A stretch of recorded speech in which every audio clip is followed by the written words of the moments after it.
Oke, Assalamualaikum warahmatullahi wabarakatuh. Kita dari kelompok 2 akan mempresentasikan tentang hasil yang sudah dikerjakan tentang profil suku di daerahnya.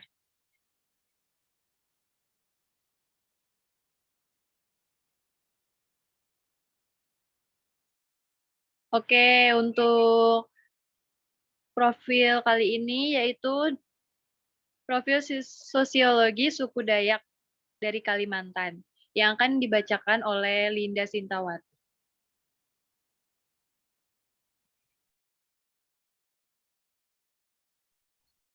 Di sini saya akan membacakan anggota kelompok 2. Yang pertama ada Husnun Afifah, yang kedua saya sendiri Linda Sintawati, yang ketiga Avinda Dita Cahyani, yang keempat Ulfi Kholifatun, dan yang kelima Muhammad Reza Arta Kurniawan.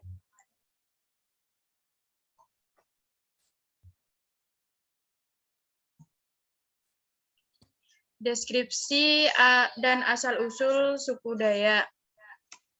Dayak merupakan sebutan untuk penduduk asli Pulau Kalimantan. Suku ini memiliki 405 sub-suku yang masing-masing memiliki adat istiadat dan budaya yang mirip.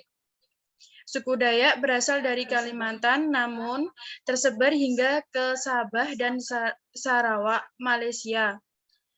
Menurut sejarah, suku ini pernah mendirikan kerajaan sebelum akhirnya dihancurkan oleh Majapahit. Peristiwa tersebut membuat masyarakat Dayak terpencar dan terdesak. Sebagian besar masuk Islam dan mengubah identitasnya menjadi orang Melayu atau orang Banjar. Dan sebagian yang tidak masuk Islam kembali menyusuri sungai lalu masuk ke pedalaman Kalimantan. Sebagian masyarakat adat suku Dayak sangat menjunjung tinggi adat istiadatnya, seperti upacara tiwah yang masih dilestarikan. Tiwah merupakan upacara yang dilaksanakan untuk mengantar rulang orang yang meninggal ke sandung yang telah dibuat. Sandung merupakan sebuah tempat rumah kecil yang dibuat khusus untuk orang meninggal. Upacara tiwah sangat sakral dan sebelum tulang diantar dan diletakkan di sandung. Banyak ritual tarian, suara gong, dan hiburan lain yang dilakukan. Pemilik pakaian adat Sapai Sadak ini biasa menggunakan bahasa sehari-hari mereka saat berkomunikasi, yaitu dengan bahasa Austronesia. Selanjutnya dilanjut oleh Mbak Husnun. Stratifikasi sosial. Secara umum, stratifikasi masyarakat tradisional Dayak di Kalimantan Barat terbagi menjadi dua golongan, yaitu golongan merdeka dan golongan budak. Secara khusus, terdapat golongan yang tidak dilihat dari tinggi rendahnya keturunan, namun fungsi sosial, yaitu golongan balian atau imam. Dalam konsep masyarakat Dayak tradisional dikenal bermacam-macam istilah lokal, seperti utus, jalahan, bumuh, baboha, dan ungkup. Pada masyarakat Dayak terdapat pula stratifikasi sosial yang juga mengungkap adanya sistem politik, ekonomi, dan budaya. Lazimnya stratifikasi sosial itu terdiri dari 3 lapisan. Yang pertama, suku Dayak Benua disebut Mantik, Merentika, dan Ripat. Yang kedua, suku Dayak Bahau disebut Hipui, Panyin, dan Dipan. Stratifikasi sosial golongan merdeka. Utus Gatung atau Utus Tatau, golongan bangsawan tinggi, kaya, dan sempurna. Mereka dianggap sebagai pewaris keturunan orang besar dan keturunan langsung keilahian, terutama tampak dari kekayaan yang mereka miliki. Terkumpul segala simbol kebesaran dan keilahian seperti tombak, gong, bejana, atau tempayan, suci, dan sebagainya. Dari kalangan ini pula dipilihnya kepala adat dan pemimpin masyarakat. Yang selanjutnya utus rendah atau utus PH Belum. Golongan ini meskipun masuk dalam golongan merdeka, mereka masih dibedakan dalam kedudukan sosial ekonominya. Mereka dianggap berasal dari keilahian secara tidak langsung. Penamaan utus ini dalam bahasa Dayak mengandung nilai sosial. Meskipun mereka tidak banyak memiliki kekayaan harta pusaka suci yang menghubungkan dengan keilahian. Mereka hanya memiliki harta pusaka yang nilainya rendah. Dari golongan ini bermula munculnya para balian dan basir atau imam. Yang selanjutnya golongan budak. Orang Dayak percaya bahwa budak memang dilahirkan sebagai pailenge atau kaki tangan tuannya. Oleh karena itu, semasa hidupnya sampai ke alam baka, ia harus memanggil pemiliknya dengan sebutan tempongku, sainganku, atau tuanku, atau Tuhanku.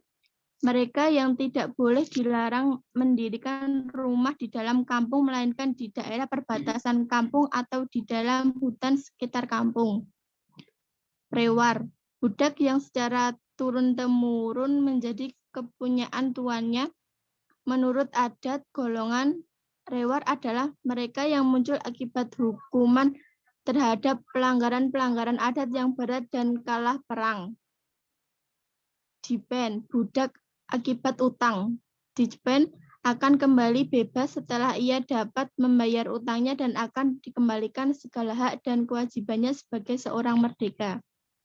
Yang selanjutnya akan dibacakan oleh Mbak Ulfi.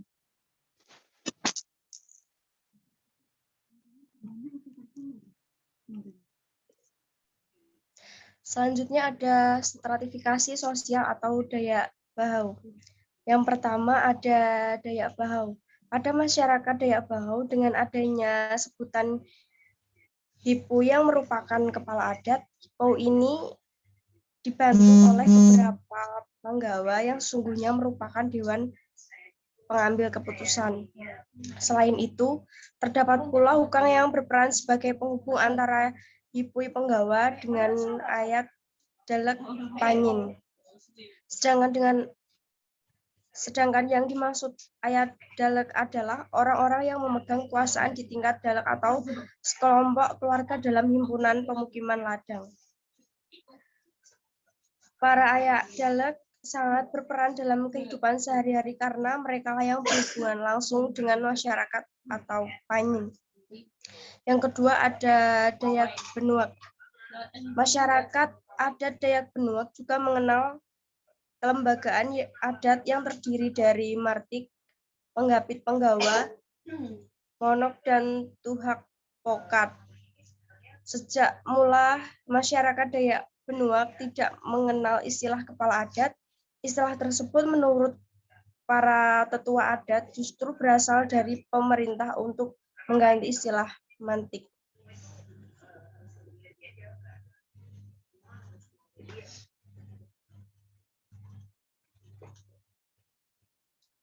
Nah, berikut ini adalah suku-suku yang menyusun suku Dayak. Yang pertama ada Kalimantan Barat, yaitu terdiri dari Dayak Iban, Dayak Oddanum, Dayak Punan. Yang kedua ada Kalimantan Selatan, yaitu terdiri dari Dayak Bidayu dan Dayak Lawangan. Selanjutnya ada Kalimantan Utara, yang terdiri dari Dayak Tidung, Dayak Kenyah, dan Dayak Murut. Selanjutnya ada Sabah atau Malaysia, yang terdiri dari Dayak Murut dan Dayak Kadazan Dusun.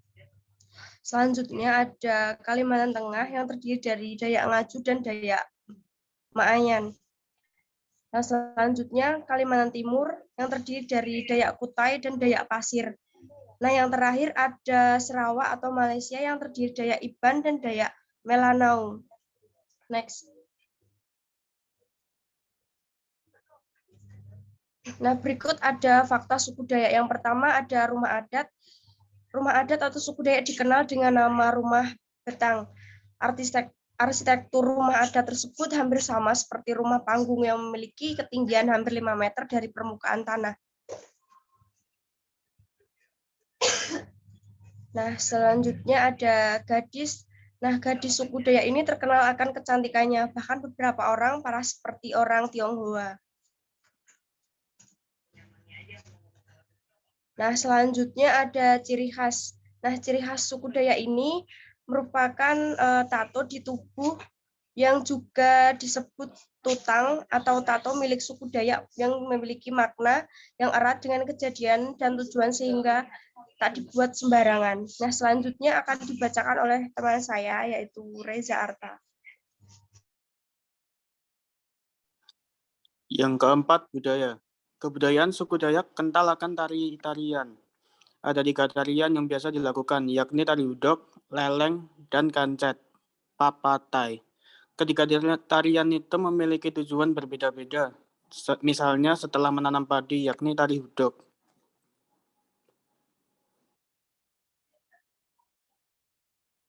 Yang kelima, agama. Agama yang dianut suku Dayak pada dasarnya Kaharingan, yang merupakan agama para leluhurnya. Namun kini, agama tersebut hanya dianut oleh kurang lebih 10% masyarakat suku Dayak. Sisanya menganut agama Kristen. Berikut adalah gambar dari suku Dayak.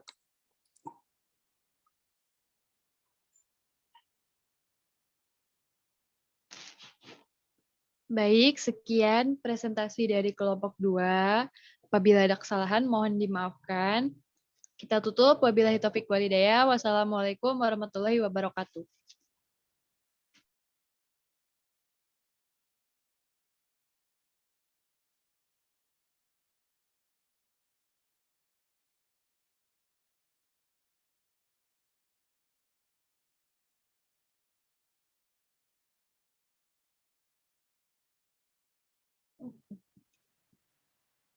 Oke,